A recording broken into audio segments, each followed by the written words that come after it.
Innal hamdalillah nahmaduhu wa nasta'inuhu wa nastaghfiruh wa na'udzu billahi min syururi anfusina wa sayyiati a'malina may yahdihillahu fala mudhillalah wa may yudlil fala hadiyalah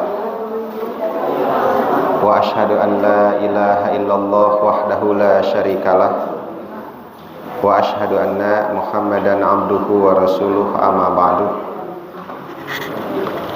Bapak Ibu hadirin ikhwati iman Jamaah Masjid As-Sunnah PC Persis Coblong rahimakumullah.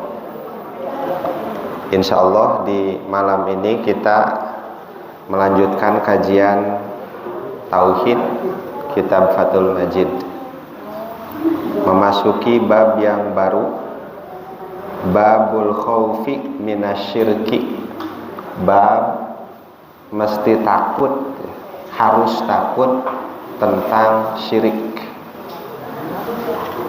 Sebelumnya kita sudah membahas bab fadli tauhid wa ma yukaffiru minadz-dzunub, bab keutamaan tauhid dan kafarohnya bagi dosa-dosa, beberapa dalil. Ini bab membahas tentang khauf minasyirki. Jadi kita harus bahkan wajib takut dari yang namanya dosa syirik. Kenapa? Kenapa harus takut dengan yang disebut syirik itu? Kaitannya dengan tauhid, karena syirik itu puncak pencederaan tauhid. Syirik itu ya. Dikutip beberapa dalil. Yang pertama, Quran surah keempat An-Nisa ayat 48. A'udzu billahi minasyaitonir rajim. Innallaha la yaghfiru ayyushraka bihi wa yaghfiru ma duna dzalika liman yasha wa may yusyrik billahi faqad iftara itsman 'azima. Sesungguhnya Allah tidak akan mengampuni dosa syirik orang yang menyekutukan Allah, dan Allah mengampuni dosa selain syirik sekehendak Allah. Siapapun yang melakukan syirik atau menyekutukan Allah, maka sungguh dia telah melakukan isman aziman, dosa yang besar dalam Islam, bahkan terbesar. Sementara di An-Nisa ayat 116-nya sama redaksinya, berbeda di akhir atau penutup ayatnya. Faqad dhalla dhalalan ba'ida. Di orang yang melakukan dosa syirik itu sungguh telah sesat dalam kesesatan yang jauh. Sebenarnya mah kesesat oke guys cukup. Tapi ini ditambah dengan dhalalan ba'idan, keur mah sesat jauh deh gitu. Nah, itu dalil pertama untuk menerangkan babul khaufi minasyirki. Kita mesti takut terhadap dosa syirik itu. Dalil itu, Pak Bu, nanti ditulis ya. Dalil tadi pertama, dalil satu itu ini Quran surah keempat An-Nisa ayat 48 atau 116 atau ya 116. Ini sama, beda akhir ayatnya saja. Menerangkan Allah tidak mengampuni dosa syirik, tapi mengampuni dosa selain syirik sekehendak Allah. Surat ini An-Nisa ayat 48 atau 116 ini menjelaskan tentang orang yang tidak tobat semasa hidupnya. Ini bagi siapa ini? Ini itu bagi orang yang tidak tobat semasa hidupnya. Semasa hidup di mana ini? Di dunia. Jadi semasa hidup di dunia dia tidak tobat dari dosa syirik itu, sehingga dosa syirik itu terbawa ke akhirat.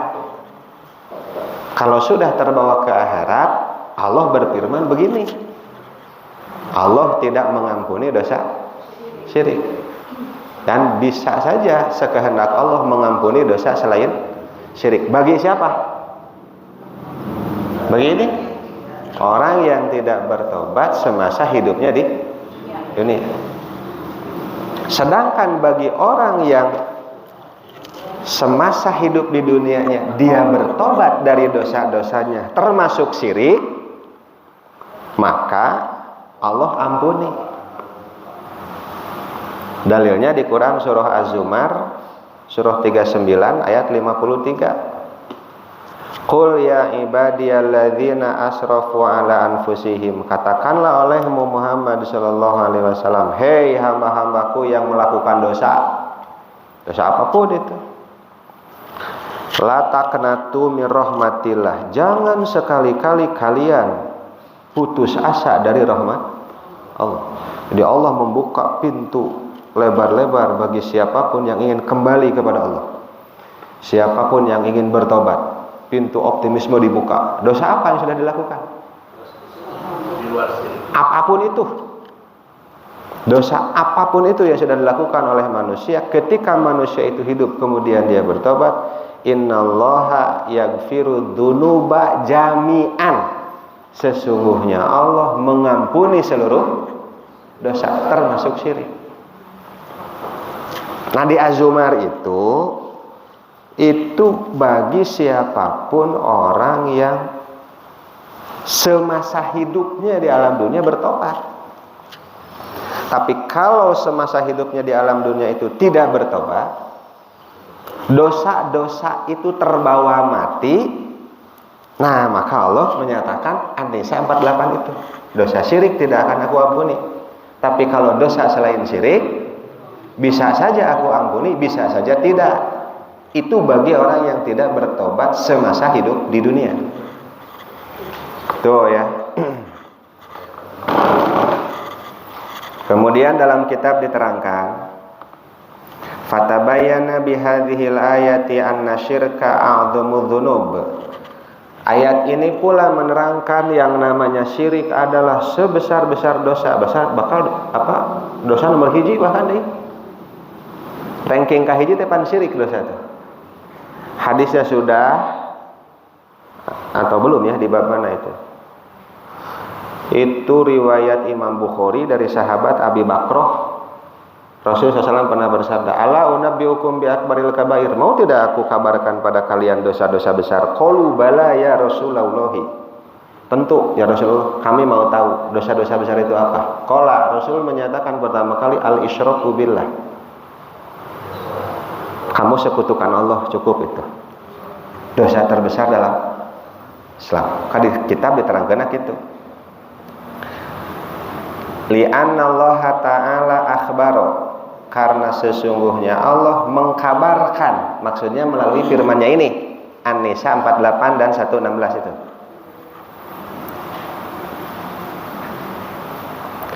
Annahu la yaghfiruhu liman lam yatub minhu, bahwasanya Allah tidak akan mengampuni dia bagi orang yang tidak bertobat, tidak akan mengampuni dosa syirik bagi orang yang tidak mau bertobat. Wa madunahu minadzunubi fahuwa dakhilun tahtal masyiati in syaa ghafarahu liman laqiyahu bihi wa in syaa adzabahu bihi. Tapi bagi dosa-dosa selain syirik yang terbawa mati, dia pun tidak tobat lagi semasa di dunia. Misalnya ngebohong, durhaka pada orang tua, mencuri, saksi palsu, dosa-dosa besar ya. Itu juga dia tidak bertobat, kabawa maut dosa itu. Tuh.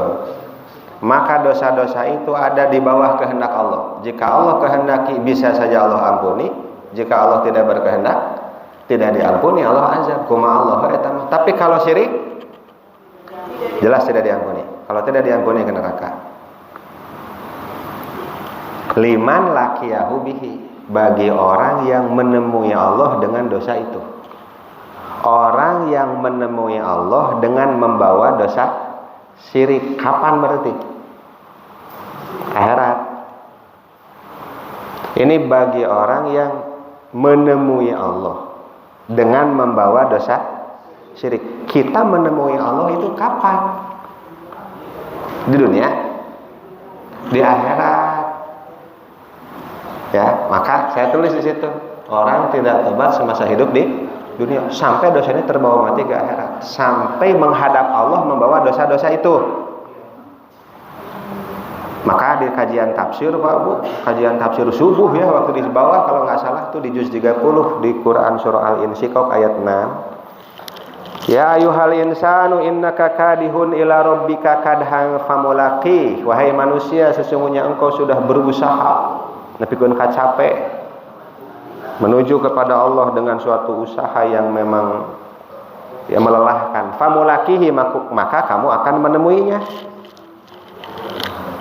Maka kamu akan menemuinya. Oleh Ibnu Katsir diberikan penjelasan riwayat dialog Malak Jibril dengan Rasul sallallahu alaihi wasallam. Isma syi'ta fa innaka mayyitun. Silahkan hidup semaumu tapi kamu akan mati. Wahbib man syi'ta fa innaka mufariquhu. Cintai siapapun yang ingin kamu cintai tapi kamu pasti akan berpisah. Wa'mal masyita fa innaka mulaqihi. Beramal semaumu, tapi ingat kamu akan membawa amalmu itu menemui Allah. Kapan itu?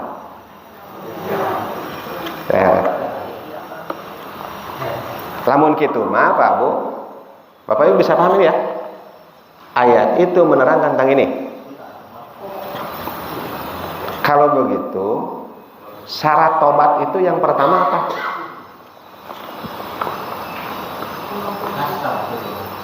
Syarat tobat yang pertama apa? Sekali deh ya.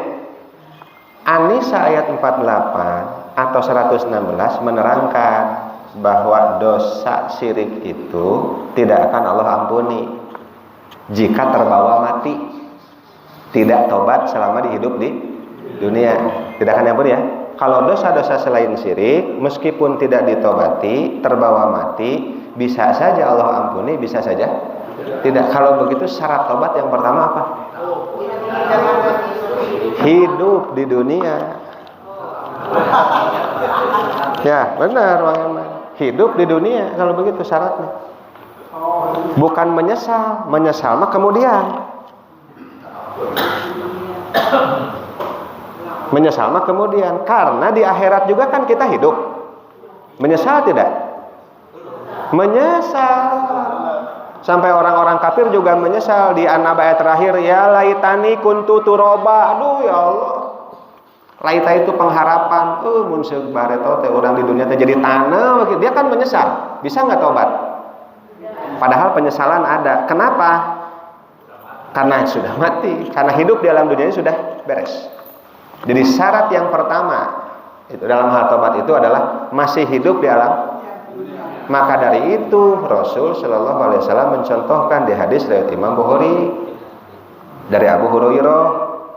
Oleh Imam Bukhari dicantumkan dalam bab istighfarin Nabi Shallallahu Alaihi Wasallam fil yaumi wal lailati. Bab istighfarnya Nabi dalam sehari semalamnya.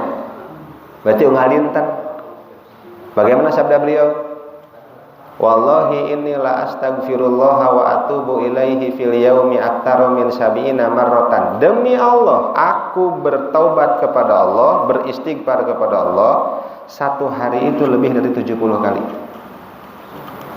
Uswatun hasanah kan gitu, mencontohkan. Maka saya Pak itu, Bu, bisa begitu. Tiap kali ke masjid atau subuh, duhur, asar itu kan ada jarak dari rumah ke masjid, kamu rada tebih mah. Terus sambil jalan teh ya daripada para rugu, astagfirullah, astagfirullah, bisa atau subhanallah wa bihamdihi, subhanallah wa bihamdihi. Apa saja? Atau subhanallah walhamdulillah wa la ilaha illallah wallahu akbar, subhanallah walhamdulillah. Itu sambil jalan masjid boleh. Bisa kapan saja, di mana saja, selama waktu dan tempat itu cocok, sesuai, pantas gitu untuk melakukan itu. Nah, kenapa ayat ini dicantumkan pada babul khaufi minasyirki, bab mesti takut dari dosa syirik? Karena kalau dosa syirik itu terbawa mati, dosa itu tidak akan pernah Allah ampuni meskipun Allah bisa, tapi Allah tidak mau. Maunya teu sieun. Gitu ya. Kaitannya ayat ini dengan bab itu, kalau dosa syirik itu terbawa mati, tidak tobat selama hidup di dunia, maka dosa itu tidak akan pernah Allah mau ampuni, meskipun Allah bisa. Ngana eta moal. Dosa-dosa selain syirik bisa saja saya ampuni, bisa saja tidak, kata Allah. Tapi kalau syirik, henteu, manya teu sieun, begitu maksudnya. Maka ayat itu dicantumkan di babul khaufi minasyirki. Mesti takut dari dosa syirik itu. Tuh ya. Lalu kemudian di kitab disebut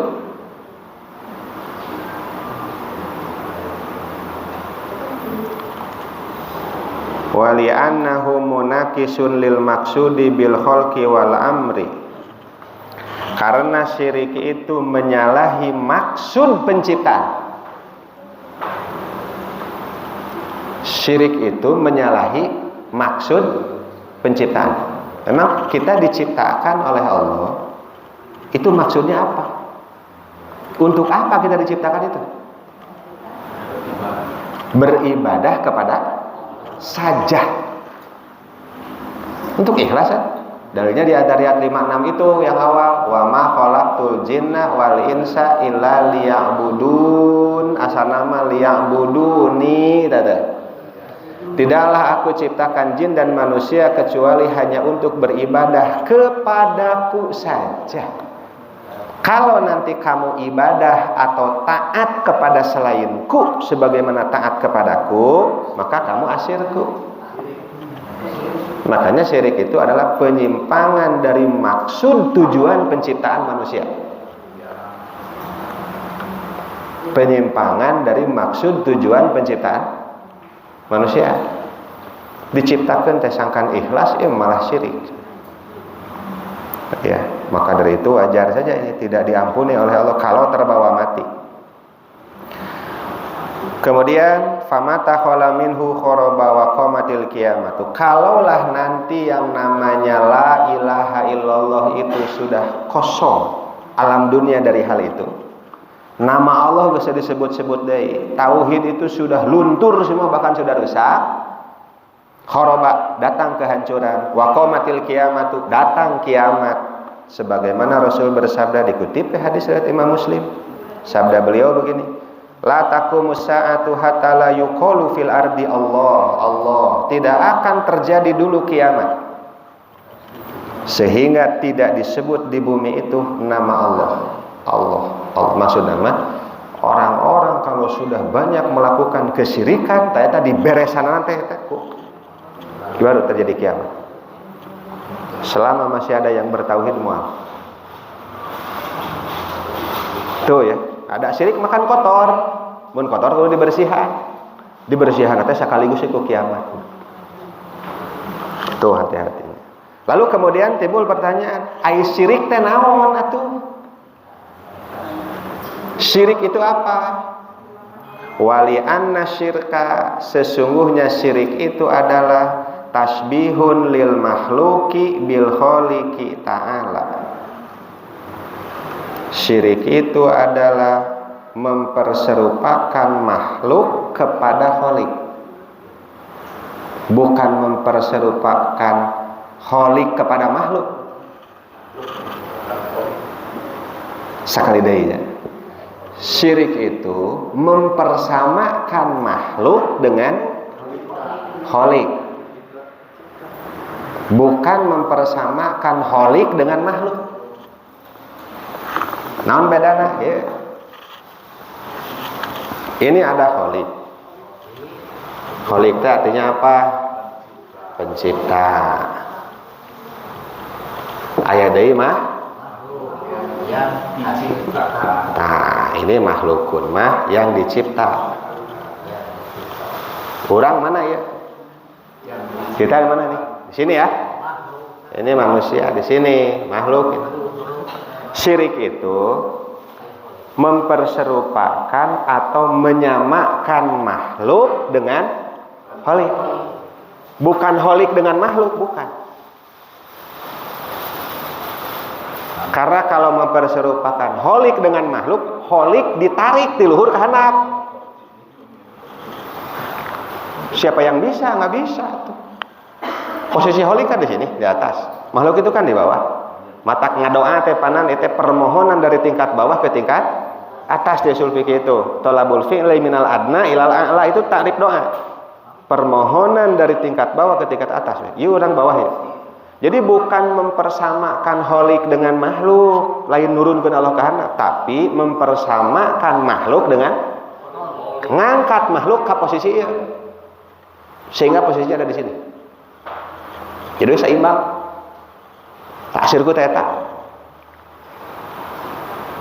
Kita ambil contoh, kira dah saya tahu dia. Yang namanya ibadah itu kan taat. Al ibadatu hiya taatullah. Ibadah kepada Allah itu maksudnya taat kepada Allah. Sami'na wa ata'na. Ibadah gitu.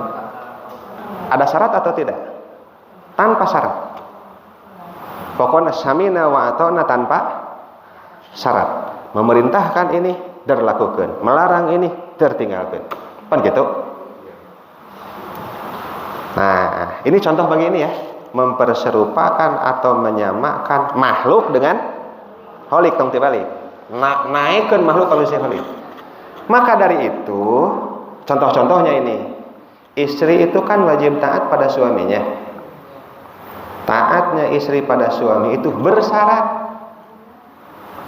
Kalau istri taat pada suaminya tidak bersyarat, sebagaimana halnya makhluk taat kepada kholik tidak bersyarat samina wa ata'na, maka si istri itu menyamakan suami dengan syirik oleh suaminya sendiri. Makanya istri wajib taat pada suami itu bersyarat kalau suami taat kepada Allah dan Rasulnya. Muntah mah ulah. Mata lamun tidak bersyarat asyirku teh aya di dinya. Anak itu wajib taat pada ibu bapaknya. Taatnya anak pada ibu bapak itu bersyarat. Naon syaratna? Selama ibu bapak itu taat kepada Allah dan Rasulnya. Kalau ibu bapaknya itu maksiat kepada Allah dan Rasulnya, lalu memerintahkan si anak maksiat, ditaati jangan oleh si anak. Kalau ditaati tak syirku. Jadi anak itu melakukan syirik itu justru dengan ibu bapaknya sendiri.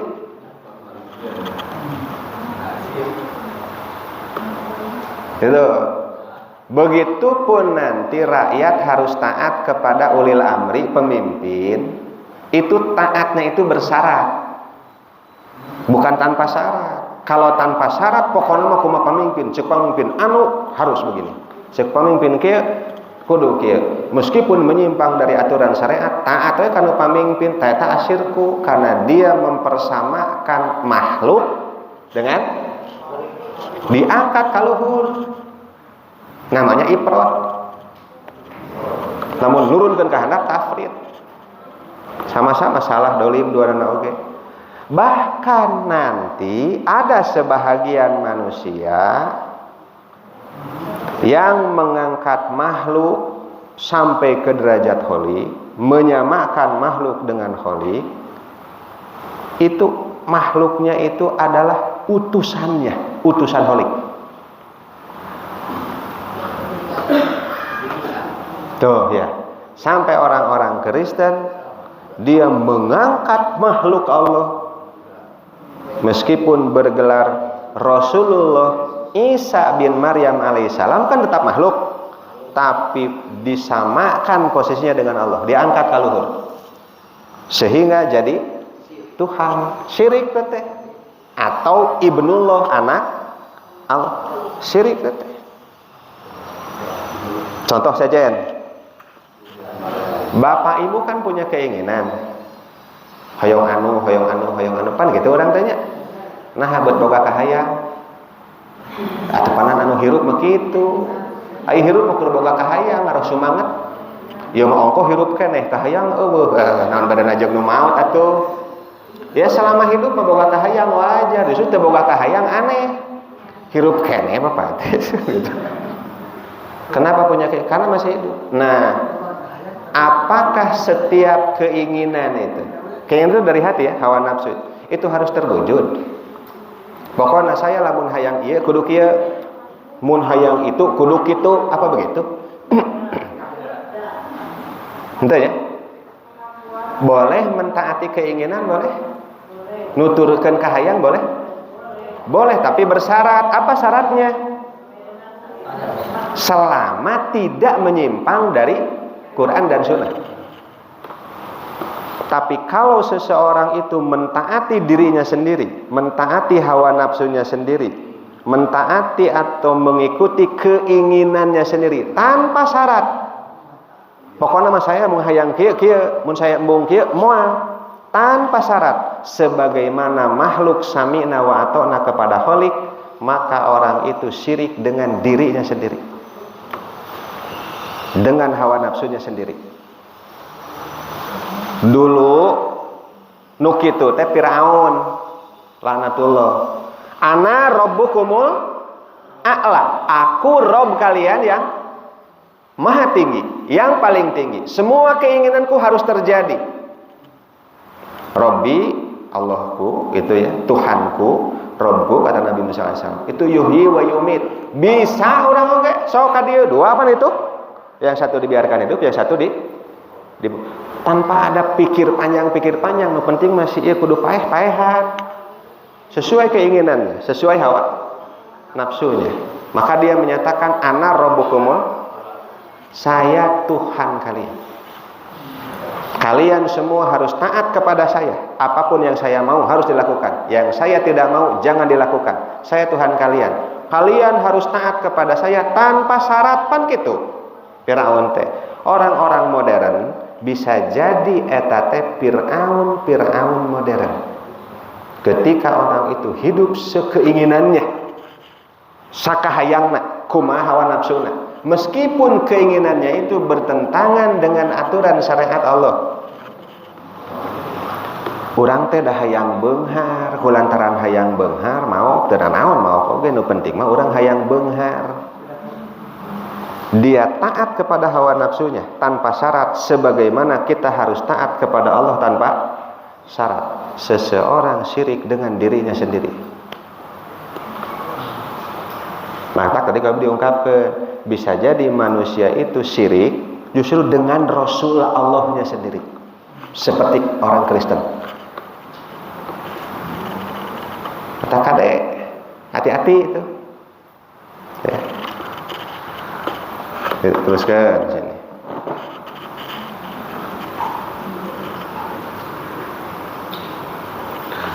Wa musyarakatu fi khosaisil ilahiyah. Terus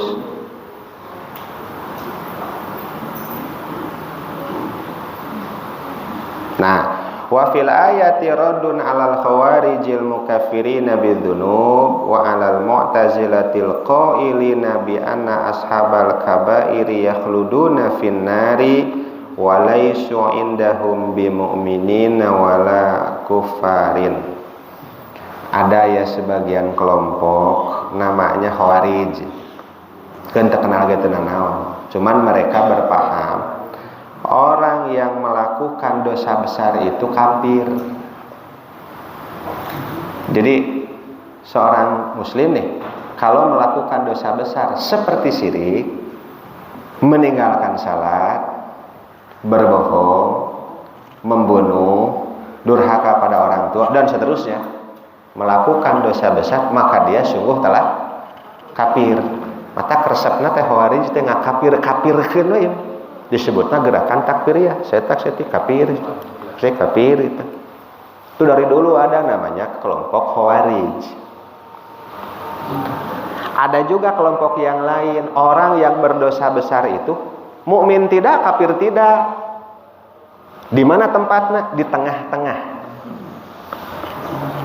Lamun di tengah-tengah ka surga ka neraka, karena tidak ada pilihan lain selain surga dan neraka. Maka Mu'tazilah menyatakan yakhluduna finnar, mereka kekal di neraka. Tapi muslim kafir ya. Muslim lain, kafir oge lain. Naon atuh? Manehna ge. Maka disebut nanti di ilmu kalam al-manzilah bainal manzilataini. Satu tempat di antara dua tempat, tengah-tengah saya tahu. Pertanyaannya, orang yang melakukan syirik Kafir atau tetap muslim? Berarti orang yang melakukan syirik itu, oke Pak Bu, terus mau Isa ya, saya permudah ini. Orang yang melakukan syirik, misalnya saya menyekutukan Allah dengan sesuatu apapun ya. Nanti kalau untuk berhala, gambar, nanti ada dalil berikutnya. Bisa dengan suaminya, dengan istrinya, dengan aturan yang dibuatnya, dengan keinginannya. Seperti tadi ya contohnya, saya syirik. Maka yang harus saya lakukan selama saya hidup di dunia apa? Sekali deui, saya berdosa syirik Pak Bu. Saya teh syirik ya, dosa besar ya. Apa yang harus saya lakukan selama saya masih hidup di alam dunia? Harus apa saya? Harus tobat, harus syahadat.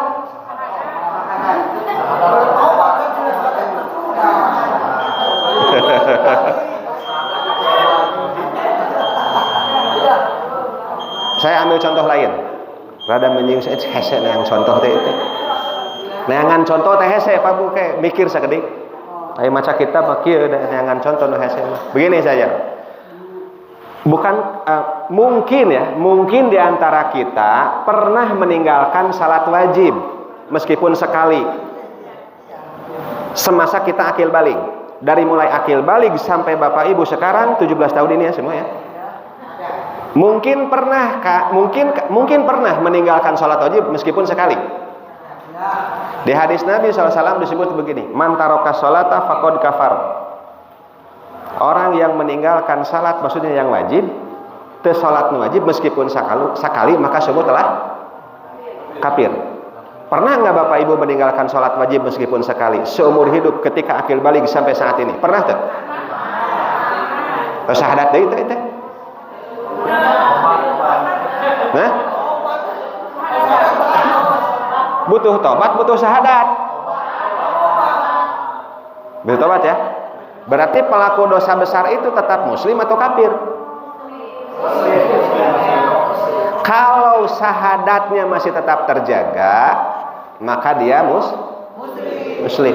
Tapi kalau syahadatnya ini hancur, maka dia adalah kafir. Nah, betul salat, urang mah geus teu yakin deui salatnya 5 waktu teh wajib.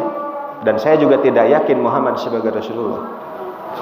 Saya tidak yakin la ilaha illallah. Karena itu saya meninggalkan sholat. Ku ninggalkan sholat teh kafir teh karena hancur ininya. Tapi lah meninggalkan sholat teh kulantaran hororea, kulantaran malas, kulantaran ini kafir ya. Nanti jangan terlalu mudah mengkafirkan orang. Kalau begitu saya ulangi, ketika saya melakukan dosa syirik, apa yang harus saya lakukan semasa saya hidup di dunia? Bertobat atau bersyahadat? Bertobat ya, bertobat. Kalau jawabannya bersyahadat, berarti saya teh kafir. Kalau jawabannya seperti itu, maka nanti saya ini, yang kafir ini, itu saya sudah berumah tangga. Istri saya muslimah, sah tidak nanti? Tidak bisa. Bisa menerima waris nggak? Tuh. Maka tadi ya.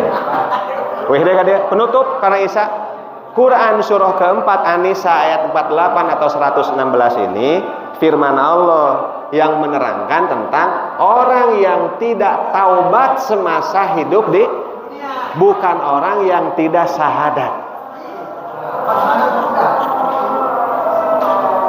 Itu ya. Jadi tidak setiap orang yang berdosa besar itu kita klaim sebagai orang kafir. Naon heula rasana? Cukup dengan bertobat saja. Tah gitulah ya. Cekapelah. Nanti dalil kedua baru berbicara tentang patung-patung, gambar-gambar dan lain sebagainya. Hati-hati ini tauhid dekat dengan kita tuh jauh tauhid teh. Itu ya.